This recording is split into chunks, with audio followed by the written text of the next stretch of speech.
살다 보면은 당황스러운 일을 겪을 때가 있고 놀랄 만한 일을 만날 때가 있습니다. 잘못해서 어려움을 겪기도 하지만은 잘못을 하지 않았음에도 불구하고 어려움을 당할 때가 있습니다. 혼자 힘으로 해결할 수 없을 때에 다른 사람에게 부탁을 합니다. 친한 사람이기 때문에 부탁을 하기도 하지만은 그 사람이 문제를 해결해 줄 수 있다라고 생각을 해서 부탁을 하지, 해결해 줄 수 없다라고 생각을 하면은 부탁을 하지 않을 것입니다. 해결해 줄 수 있을 것이라고 생각을 해서 부탁을 했는데 거절할 수도 있고 또 해준다고 했음에도 불구하고 해결해 주지 않을 때가 있습니다. 이 사람이 문제를 해결해 줄 수 있을까라고 큰 기대를 하지 않았는데 도와주겠다라고 하면서 해결해 줄 때에 놀랄 것입니다. 어떤 사람은 나보다 더 큰 일을 겪고 있는데 억울하게 생각하지도 않고 크게 걱정하지도 않습니다. 나는 겪고 있는 문제로 쩔쩔매고 있는데 똑같은 문제를 다른 사람도 겪고 있는데 어려워하지 않습니다. 나에게 일어나면은 큰일 날 것처럼 생각을 했는데 다른 사람은 별것 아닌 것처럼 여기고 있습니다. 같은 문제를 겪고 있는데 한 사람은 힘들어하고 다른 사람은 덤덤해하고 있습니다. 그것은 그 사람이 가지고 있는 생각의 차이나 능력의 차이일 것입니다. 지혜나 능력의 한계를 가지고 있는 우리에게는 일어나는 일이 큰 일일 수가 있습니다. 그러나 하나님께는 아무것도 아닌 일입니다. 우리는 기적이 일어났다라고 놀라워하는데 하나님은 흔히 할 수 있는 일입니다. 아니, 그보다도 더 큰 일도 아무것도 아닌 것처럼 하실 수가 있습니다. 오늘 말씀은 수넴 여인이 7년 동안 블레셋에서 생활을 하다가 고향으로 돌아와서 기업을 되찾은 내용입니다. 오늘 본문의 말씀은 4장과 연결시켜서 봐야 이해가 쉽게 될 것입니다. 엘리사는 수넴 여인의 죽은 아들을 살려주었습니다. 그리고 얼마 후에 식구들을 데리고 지낼 만한 곳으로 가서 지내라고 했습니다.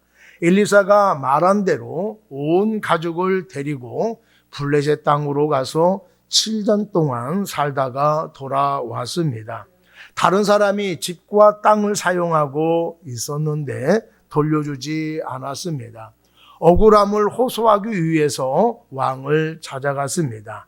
그때 엘리사의 사환 게하시가 왕과 함께 있었습니다. 왕이 하나님의 사람 엘리사가 행한 큰 일에 대해서 이야기를 하고 있던 중이었습니다. 여인이 찾아와서 억울함을 호소하자 게하시가 제가 말씀드린 여인이 바로 이 사람이다라고 이야기를 했습니다. 왕은 여인에게 엘리사가 행한 일들이 실제로 일어난 것이냐고 묻자 여인은 사실이라고 대답을 했습니다. 왕은 여인의 기업을 되돌려 주라고 해서 되돌려 받았습니다. 오늘 본문에 나타난 하나님께서 행하신 큰일이 무엇인가를 살펴보려고 합니다. 오늘 첫 번째로 생명을 다루는 것이 큰일입니다. 1절 말씀에 보면은 엘리사가 이전에 아들을 다시 살려준 여인에게 이르되라고 하는 말이 나옵니다. 이 말씀은 하나님께서 엘리사를 통해서 아들을 다시 살려준 여인이다라고 하는 말입니다. 수넴 여인이 살고 있는 지역에 선지자 엘리사가 자주 지나갔는데 엘리사를 집에 초대해서 극진하게 대접을 해 주었습니다. 그뿐만 아니라 집을 증축해서 엘리사가 머무는 동안 불편함 없이 지낼 수 있도록 세심하게 배려해 주었습니다. 엘리사가 너무나 감사해서 필요한 것이 있으면 말해보라고 하자 나는 무슨 대가를 바라고 도와준 것이 아니기 때문에 아무것도 필요한 것이 없습니다 라고 대답을 했습니다. 사환 게하시가 이 집에 자식이 없는 것 같다라고 말을 하자 하나님께 자식이 있게 해달라고 기도해서 이 집에 아들이 태어나게 되었습니다. 그렇게 태어난 아들이 재롱을 부리면서 무럭무럭 성장해 가고 있는데 갑작스럽게 머리가 아프다고 하면서 죽고 말았습니다. 이 여인이 엘리사를 찾아가서 자식이 없었다 한다라면은 이런 가슴 아픈 고통을 당하지 않았을 텐데 당신 때문에 이런 고통을 당하게 되었으니 아들을 살려내라고 강짜를 부렸습니다. 엘리사가 그의 집으로 가서 죽은 아들의 몸에 자신의 몸을 포개어 기도하자 아들이 다시 살아났습니다. 자식이 없는 수냄 여인의 집에 아들이 태어난 것도 하나님께서 주신 기적이요. 그 아들이 죽었는데 다시 살려낸 것도 하나님께서 행하신 큰일이었습니다. 하나님은 사람의 생명을 주관하시는 하나님이라는 것을 알 수가 있습니다. 행실이 안 좋은 사람을 보면은 귀신은 뭐하고 있나 몰라 저런 사람을 안 데려가고 이렇게 이야기를 합니다. 악한 짓을 많이 해서 저런 사람은 없어도 될 것 같은데 오래 삽니다. 어떤 사람은 좋은 일을 많이 해서 오래 살았으면 좋겠다라고 생각을 하는데 세상을 일찍 떠나는 사람도 있습니다. 사고 현장에 같이 있었는데 한 사람은 죽고 한 사람은 크게 다치지 않고 살아났습니다. 어떤 사람은 수술이 잘 되었다라고 하는데도 죽는 사람이 있는가 하면은 수술을 해도 가망이 없다라고 해서 수술을 하지 않았습니다. 그런데 하나님의 치유로 깨끗하게 나음을 받는 사람도 있습니다. 삶이 너무 괴로워서 죽으려고 시도를 했는데 깨워보니까 병원에 있는 사람도 있습니다. 생명을 주관하시는 분은 의사도 아니고 사람도 아니고 하나님이신 것을 알 수가 있습니다. 중국 오지 중에 오지에서 피부병으로 고생하고 있는 사람들을 위해서 사역하는 김요석이라고 하는 선교사가 있습니다. 하루는 배가 너무 아팠습니다. 기도를 했는데도 별 효과가 없었습니다. 가만히 생각해 보니까 자신이 아픈 부위가 맹장 같다는 생각이 들었습니다. 수술 받으려고 마을에 갔습니다. 의사는 없고 친 돕는 사람과 또 수의사가 있었습니다. 자신들은 못하니까 큰 도시로 가라고 했습니다. 나와서 가려고 하니까 도시로 갈 수 있는 차도 없고 갈 방법도 없었습니다. 그래서 수의사에게로 갔습니다. 아픈 부위를 이야기하면서 맹장 같으니까 수술을 해달라고 부탁을 했습니다. 수의사는 동물들을 수술한 경험은 있지만은 사람의 배는 열어보지 않아서 할 수가 없다라고 했습니다. 배는 아파오고 어쩔 수가 없어서 내가 가르쳐 줄 테니까 배를 째라고 했습니다. 수의사는 마취약이 없어서 그냥 배를 쨌다고 합니다. 열어보니까 그것이 아니었습니다. 다른 것을 다시 째라고 하자 조금 망설이더니 용기를 내서 갈랐습니다. 창자를 끄집어내어서 이겁니까? 라고 묻자 아닙니다. 다른 것을 꺼내서 이겁니까? 라고 물었을 때 그것 같습니다. 고 얘기하자 그것을 떼냈다고 합니다. 이제는 배를 기워야 하는데 수술용 실이 없자 옷을 깁는 실로 배를 꿰맸습니다. 그리고 난 후에 선교사는 나귀를 타고 추운 밤에 집으로 돌아왔습니다. 날이 새고 보니까 실로 꿰맨 배에서 진물이 흘러나왔습니다. 그가 돌보고 있던 피부병 환자들이 걱정이 되어져서 찾아왔습니다.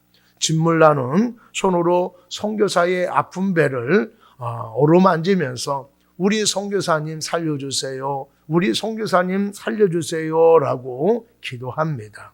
실로 기운 배에서 흘러나오는 진물과 환자들의 손에서 나온 고름이 섞여서 굳은 딱지가 되었습니다. 그 후에 그 딱지가 떨어져 나갔는데 놀랍게도 깨끗하게 나은 것입니다. 소독을 하지 못하고 더러운 손, 피부병에 걸린 손으로 어루만졌으면 굶어서 썩어가야 되는데 나은 것입니다. 생명은 돈이나 기술이나 자신의 지위로 연장할 수 있는 것이 아닙니다. 하나님이 생명을 주관하십니다. 건강한 사람이라도 하나님이 부르시면은 오늘 밤이라도 가야 합니다. 사경을 헤매고 있다 가더라도 하나님께서 살려주시면은 살아나는 것입니다. 여러분, 산다라는 것이 무엇일까요? 숨 쉬고 있으면 살아 있는 것입니까? 내가 해야 할 일을 하고 있을 때에 살아 있는 것입니다. 내가 해야 할 일을 하고 있지 못하면은 살아 있어도 살아 있는 것이 아닙니다. 죽지 못해 살아가고 있다라고 생각하고 있습니까? 그럭저럭 살아가고 있다라고 생각하고 있습니까? 내가 지금 살아가고 있다라는 것은 하나님께서 필요하기 때문에 살아가고 있는 것입니다. 하나님의 나를 통해서 하실 일이 있기 때문에 살아가고 있는 것입니다. 우리가 이것을 명심해야 할 것입니다. 사람이 누구나 장수하고 누구나 80, 90을 사는 것이 아닙니다. 지금 맥박이 뛰고 있고 지금 호흡하며 살아가고 있는 것이 주님이 나에게 주신 날마다의 신비이고 날마다의 큰일입니다.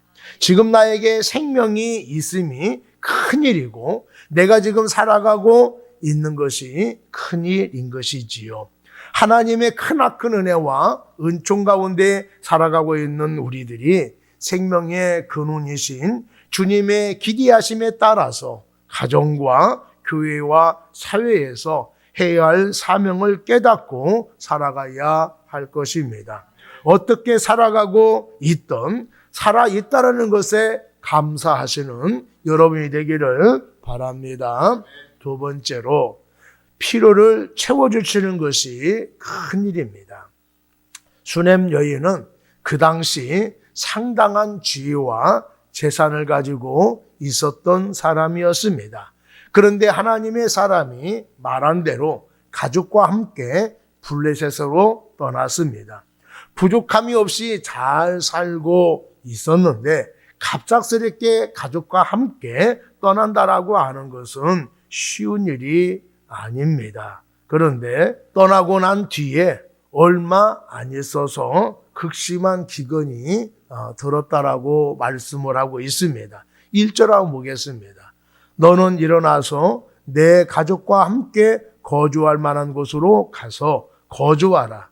여호와께서 기근을 부르셨으니 그대로 이 땅에 7년 동안 임하리라. 사람들은 하나님의 말씀보다는 자신이 유리한 쪽으로 결정을 합니다. 하나님이 하라고 하는 것보다는 자신이 하고 싶은 대로 결정을 합니다. 그러나 하나님의 말씀대로 모든 것을 정리하고 떠난다라고 하는 것은 그만큼 대단한 믿음을 가지고 있다라고 생각을 해야 할 것입니다. 그 당시에 많은 사람이 있었음에도 불구하고 유독 수넴 여인에게만 하나님의 은혜를 베풀어 주신 이유가 무엇일까요? 수넴 여인은 하나님을 잘 섬기는 사람이었고 또 이 여인은 이웃을 사랑하여 도와준 사람입니다. 그뿐만 아니라 하나님의 사람 엘리사가 불편함 없이 사역을 할 수 있도록 세심하게 배려를 해 주었습니다. 하나님은 하나님을 신실하게 믿는 믿음을 갖고 있는 사람, 또 사랑을 갖고 헌신하는 사람을 외면하지 않고 도와주십니다. 부자라도 기근이 들면은 힘들어할 수밖에 없습니다. 그런데 고생하지 않도록 블레셋에 이주하여 먹고 살게 해주신 거 감사하고 감사한 일입니다. 수넴 여인이 어려움을 당하지 아니하고 생활할 수 있도록 인도해 주시고 살아갈 수 있도록 필요를 공급해 주셨습니다. 이렇게 하나님을 믿고 섬기는 사람들은 하나님이 인도해 주시고 필요를 채워 주십니다. 이스라엘 백성들이 출애굽을 해서 가나안 땅으로 곧장 들어가지 아니하고 광야에서 훈련을 받았습니다. 척박한 광야에서 훈련받는 동안에 이스라엘 백성들을 하나님께서 낮에는 구름 기둥으로 밤에는 불 기둥으로 인도하여 주셨고 지켜주셨습니다. 양식이 떨어지자 만나를 주셨습니다. 고기가 먹고 싶다라고 말을 하자 메추라기를 통하여서 배불리 먹게 하셨습니다. 물이 없다라고 원망을 하자 반석에서 생수를 내서 먹게 하셨습니다. 하나님의 보살핌으로 인하여서 신발과 옷이 헤어지지 않았다라고 말씀을 하고 있습니다. 하나님께 불순종해서 죽은 사람은 있지만은 굶어 죽은 사람은 단 한 사람도 없었습니다. 우리가 척박한 곳에 있다 하더라도 하나님은 하나님이 선택한 백성들의 필요한 것을 공급해 주시는 하나님이십니다. 나는 교회를 다녀도 하나님의 공급함이 없는 것 같다라고 말하는 사람도 있습니다. 넉넉하게 살고 근심 걱정 없이 살아야 하나님이 공급해 주었다라고 말하는 것이 아닙니다. 여러분, 물도 공기도 하나님이 만들어서 주신 것입니다. 직장을 다닐 수 있도록 직장을 주신 것도 하나님이시고 직장을 다닐 수 있도록 건강도 주신 분도 하나님이십니다. 내가 한 달 동안 열심히 일해서 월급을 받는데 그 월급을 받게 하시는 분도 하나님이시에요. 어떤 사람은요, 내 주위에 도와줄 사람이 없는데 어떻게 도움을 받아요? 라고 하는 사람도 있어요. 여러분, 아무도 도와주지 않는다 하더라도 하나님은 여러분을 도울 수가 있습니다. 엘리야 시대에 이스라엘 백성들은 모두 우상을 섬겼기 때문에 하나님의 선지자를 대접하는 사람들이 별로 없었습니다. 이세벨이 엘리야를 죽인다라고 한다는 말을 듣고 도망을 쳤습니다. 먹을 것이 없어서 기진맥진하고 있었습니다. 하나님께서 까마귀를 통해서 구운 떡과 물을 주어서 먹음으로 인하여서 기력을 회복하게 하셨습니다. 여러분, 주위에 돕는 사람이 없다라고 하면은 하나님께서 영적인 까마귀를 통해서 공급해 주실 것입니다. 어느 목사님이 교회 이전 문제로 인하여서 기도원에 갔습니다. 간절한 마음으로 기도를 했습니다. 예배를 마치고 식사 시간에 어떤 분하고 이야기하게 되었습니다. 목사님은 무슨 기도의 제목을 갖고 올라왔습니까? 라고 묻자 교회를 이전하려고 하는데 보증금이 없어서 그 문제로 기도하려고 왔습니다. 라고 이야기를 했어요. 그분이 대뜸 그 보증금 제가 해드릴 테니까 목사님이 원하신 지역에 가서 목회를 하십시오. 라고 말을 한 다음에 통장 번호를 적어달라고 해서 적어 주었습니다. 기도원에는 믿음만 있는 사람이 오는 것이 아니라 때로는요 좀 이상한 사람들도 와요. 그래서 큰 기대를 하지 않았다고 합니다. 그런데 그 다음 주에 통장에 8천만 원이 입금이 되어 있었습니다. 그 돈으로 교회를 이전했습니다. 잘 알지 못하고 이름도 모르는 사람에게 도움을 받은 것입니다. 하나님은 잘 아는 사람을 통해서도 역사하시지만은 때로는요, 영적인 까마귀를 통해서도 역사하신다라고 하는 것입니다. 전혀 알지 못하는 사람들을 통해서 나의 필요를 공급해 주시는 하나님이십니다. 마태복음에 보면은 예수님께서 온 갈릴리에 두루 다니시면서 회당에서 가르치시고 천국 복음을 전파하셨습니다. 예수님은 복음만 전파한 것이 아니라 모든 병과 모든 약한 것을 고쳐주셨습니다.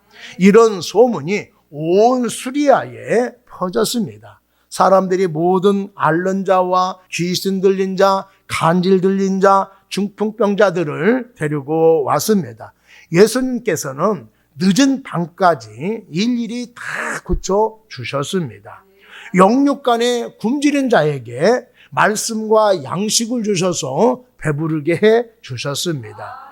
예수님은 배고픈 자에게 빵을, 또 병든 자에게 치유를, 눌린 자에게 자유를, 보지 못하는 자에게 다시 보게 함을, 걷지 못하는 자에게 다시 걷게 하시는 주님이었습니다. 예수님은 힘들게 살아가고 있는 사람들에게 육적으로나 영적으로나 필요한 것을 채워 주셨습니다. 우리 교회 안에서도 어려운 가정이 있고 오래도록 기도해도 쉽게 고쳐지지 않는 질병으로 신음하는 성도가 있습니다. 사랑하는 자녀들 때문에 늘 걱정하며 살아가는 분들도 있습니다. 그런데 걱정이 있느냐 없느냐, 먹느냐 못 먹느냐, 넉넉하냐 부족하냐의 문제가 아닙니다. 지금 우리가 하나님의 인도를 받고 있느냐, 받고 있지 못하느냐, 이것이 문제인 것입니다. 많은 것을 가지고 있다 하더라도 하나님이 계시지 않으면요, 물거품처럼 사라지고 말 것입니다. 그런데 아무것도 없어도 하나님이 함께 하시게 되어지면은 그 사람은 얼마 가지 못해서 풍성해질 것입니다. 하나님 우리에게 무엇이 필요한지 다 알고 계십니다. 그런데 누구나 받아 누리면은 특별한 일이 아니고 큰 일도 아닐 것입니다. 다른 사람은 받지 못하는데 나만 받으면 특별한 일이 되는 것이고 큰 일이 되는 것입니다. 그러면은 누가 하나님의 큰 일인 은혜를 받을 수 있는 사람이 되어질까요? 하나님을 기쁘시게 하는 사람, 그리스도인다운 삶을 살아가는 사람. 그러면은 우리의 삶을 하나님께서 인도해 주시고 필요한 것을 채워 주실 것입니다. 우리의 삶을 풍성하게 해주시는 하나님과 늘 통해 가시는 여러분이 되기를 바랍니다. 이스라엘 곳에 여러분들을 인도해 주시고 내게 필요한 것을 공급해 주시는 역사가 나타나게 될 것입니다. 세 번째로 소유를 회복할 수 있도록 예비하여 주시는 것이 큰일이라고 말씀을 하고 있습니다. 블레셋에서 7년 만에 고향에 와 보니까 예전에 살던 집과 땅을 다른 사람이 사용하고 있었습니다. 3절 한번 보겠습니다. 7년이 다음에 여인이 블레셋 사람들이 땅에서 돌아와 자기 집과 전토를 위하여 호소하려 하여 왕에게 나아갔더라라고 말씀을 하고 있습니다. 갑작스럽게 떠났기 때문에 집과 땅을 처분하지 않고 갔습니다. 또 이민 간 게 아니라 기근이 온다 하기에 잠시 머무르기 위해서 블레셋 땅에 갔기 때문에 집과 땅을 처분할 필요가 없었어요. 그래서 그냥 놔두고 간 것입니다. 근데 주인이 없는 것을 그동안 사용을 했다 한다라면 원주인이 나타났으면 돌려주어야 하는데 돌려주지 않은 것입니다. 이 여인이 억울함을 호소하기 위해서 왕을 찾아갔습니다. 마침 엘리사 선지자의 사환 게하시가 왕과 함께 있었습니다. 왕이 게하시에게 엘리사가 행한 큰 일을 말해달라고 해서 말해주고 있는 중이었습니다. 여인이 가자마자 왕을 만나게 되어서 자신의 억울한 사정을 이야기를 하게 된 것입니다. 게하시가 왕에게 제가 말씀드린 여인이 바로 저 사람입니다 라고 이야기를 하자 왕이 이 수냄 여인에게 진짜로 그런 일이 일어난 적이 있느냐라고 아주 자세하게 물어보았어요. 그러자 이 여인이 진짜로 그런 일이 일어났다라고 그렇게 대답을 했습니다. 그러자 왕이 한 관리를 임명을 해서 이 여인이 갖고 있던 집과 땅의 모든 재산을 이제 되찾게 해 주었다라고 말씀을 하고 있습니다. 왕과 여인이 만난 것은 결코 우연한 일이 아닙니다. 하나님께서 섭리 가운데에서 행하신 일입니다. 성경에 보면은 하나님께서 미리 예비해 놓으신 기록이 자주 나타나고 있습니다. 룻기에 보면은 룻은 베들레헴에서 흉년이 들어 모압으로 이주해 온 한 남자와 결혼을 했습니다. 남편이 안타깝게도 일찍 죽고 그 많은 재산도 바닥에 나서 가난하게 살았습니다. 시어머니 나오미가 고향 베들레헴으로 돌아가려고 며느리들에게 따라오지 말고 재혼을 할 것을 권유를 했습니다. 그러나 룻은 살아도 어머니와 함께 살고 죽어도 어머니와 함께 죽겠다라고 하면서 막무가내 시어머니를 쫓아서 베들레헴에 왔습니다. 와서 보니까 살 길이 막막했습니다. 사람들 보니까 밭에 가서 이삭을 주워다가 먹었습니다. 그래서 사람들을 따라서 밭에 갔지요. 근데 그 밭이 보아스의 밭이었습니다. 그것도 보아스가 나와 있는 날에 간 것입니다. 보아스에게 눈이 들어서 그의 부인이 되었습니다. 유력한 자의 보아스의 아내가 되었으니 더 이상 고생하지 않아도 되었고 가정이 회복이 되었습니다.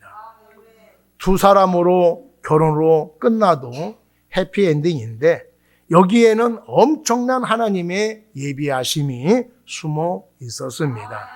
보아스와 롯이 낳은 아들이 오벳인데 이 오벳이 결혼해서 이새를 낳았고 이새는 다윗을 낳았습니다. 그리고 다윗의 후손으로 예수 그리스도가 탄생하게 되었습니다. 모한 여인 롯이 유다 사람을 만난 것이나 유력한 자 보아스를 만나서 결혼한 것은 결코 우연한 일이 아닙니다.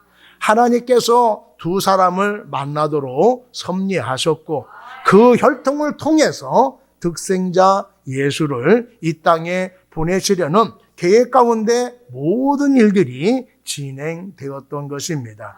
하나님께서 그 인생을 위해서 예비해 주신 사람들의 공통점을 가지고 있습니다. 잃어버린 것을 되찾은 사람들의 특징을 가지고 있습니다. 그것이 무엇이냐 하면은 하나님의 말씀에 철저히 순종했다라고 하는 것입니다. 하나님께 순종하는 사람을 끝까지 인도하시고 책임져 주신다라고 하는 것을 기억하는 여러분 되기를 바랍니다. 신명기 30장 9절 말씀에 보면은 내가 내 하나님 여호와의 말씀을 청종하여 이 율법책에 기록된 그의 명령과 규례를 지키고 내 마음을 다하여 뜻을 다하여 여호와 내 하나님께 돌아오면 내 하나님 여호와께서 내 손으로 하는 모든 일과 내 몸의 소생과 내 가축의 새끼와 내 토지 소산을 많게 하시고 내게 복을 주시되 곧 여호와께서 내 조상들을 기뻐하신 것 같이 너를 다시 기뻐하사 내게 복을 주시리라 라고 말씀을 하고 있습니다. 우리가 하나님의 언약을 따라 살고자 할 때 수넴 여인처럼 모든 것을 잃어버릴 수도 있습니다. 룻처럼 평탄하게 살 수 있는 길을 포기할 수도 있습니다. 그러나 우리가 하나님의 말씀에 순종하기 위해서 포기했다라 한다라면은, 바르게 신앙생활하기 위해서 포기한 것이 있다라고 한다라면은, 그때에는 아깝고 잘못 선택한 것이 아닌가 이런 생각이 들 때도 있어요. 그러나 나중에 보면은 포기한 것보다도 더 좋은 것으로 더 많이 채워 주십니다. 어떤 분이 필요한 데 쓰기 위해서 전략해서 얼마의 돈을 만들어 놓았습니다. 그런데 같이 신앙생활 하는 사람이 어려움을 당해서 물질이 필요했습니다. 아무도 도와주는 사람이 없어요. 내가 도와주겠다라고 하는 마음이 들어서 모아둔 돈으로 도와주었습니다. 날짜는 다가오는데 돈을 구할 수가 없습니다. 그런데 어느 날 남편이 오래전에 빌려준 돈이라고 하면서 받았다고 하면서 가지고 왔습니다. 세어보니까 도와준 액수만큼 가져온 것입니다. 주님을 위해서 사용한 것, 주님을 위해서 포기한 것이 있습니까? 주님의 영광을 위해서 사용한 것이 있습니까? 힘든 사람을 예수의 이름으로 도와주었습니까? 말씀에 순종하기 위해서 포기한 것이 있다고 한다면 하나님께서 예비해 주시고 채워 주십니다. 만약 채워주지 않는다고 하더라도 후회하거나 원망하지 않습니다. 왜냐하면 모든 것을 잃어버리고 그리스도를 얻었다고 한다면 모든 것을 다 받은 것과 똑같은 것입니다. 우리가 돌려받는 것이 이 세상에 속한 것만이 아니라 하늘에 속한 영원한 기업을 받은 것입니다. 우리들의 궁극적인 목적은 천국 가는 것입니다. 천국을 소유하는 것입니다. 하나님의 아들 예수 그리스도를 얻은 것이 모든 것을 받는 비결이라고 하는 것을 기억하는 여러분 되기를 바랍니다. 하나님은 이 일을 순조롭게 하시기도 하시고 복잡하게 하실 수도 있습니다. 하나님은 매기도 하지만은 풀기도 하십니다. 하나님은 사람을 죽이기도 하지만은 사람을 살리기도 하십니다. 지금 내가 어떻게 살고 있든지 살고 있다라고 하는 자체가 감사한 일입니다. 요양병원에 한번 가 보시기를 바랍니다. 다 콧줄 끼고 있어요. 어떤 분은 산소 호흡기에 의지해서 생명을 부지하고 있습니다. 내 발로 걷고 내 코로 숨쉬고 내 손으로 밥을 먹는 거 얼마나 감사하다라고 하는 것을 여러분들 느끼실 거예요. 다른 사람보다도 건강하십니까? 감사하시기를 바랍니다. 그리고 몸이 건강하지 못하더라도 내가 지금 숨을 쉬고 있고 식사하고 살아가고 있다란다라면 하나님께 감사하시는 여러분 되기를 바랍니다. 하나님께서는 우리의 형편을 누구보다도 잘 알고 계십니다. 우리들이 생각하는 것, 우리들이 원하는 것을 이 순간에도 헤아리고 계십니다. 하나님께서는 우리 인생에 대해서 세밀한 계획을 갖고 계십니다. 필요한 것이 있다고 한다면 예비해 놓으십니다. 우리들이 만날 사람이 있으면 만나게 주십니다. 또 우리가 해야 할 일이 있으면요 그 일을 할 수 있도록 하나님께서 준비해 놓으십니다. 주님 때문에 포기하고 빼앗긴 것이 있다고 한다면 되찾게 해 주시고 소유하게 해 주십니다. 내일을 염려하지 마시고 예비해 주시는 하나님께 맡기시는 여러분 되기를 바랍니다. 그러면 하나님께서 가장 적절한 방법으로 가장 좋은 것으로 우리를 인도해 주실 것입니다. 무슨 일을 만나든지 두려워하지 마시고 오직 주님을 의지하시기를 바랍니다. 하나님이 책임져 주시고 인도해 주십니다. 하나님이 잃어버린 것을 하나님께서 되찾아 주십니다.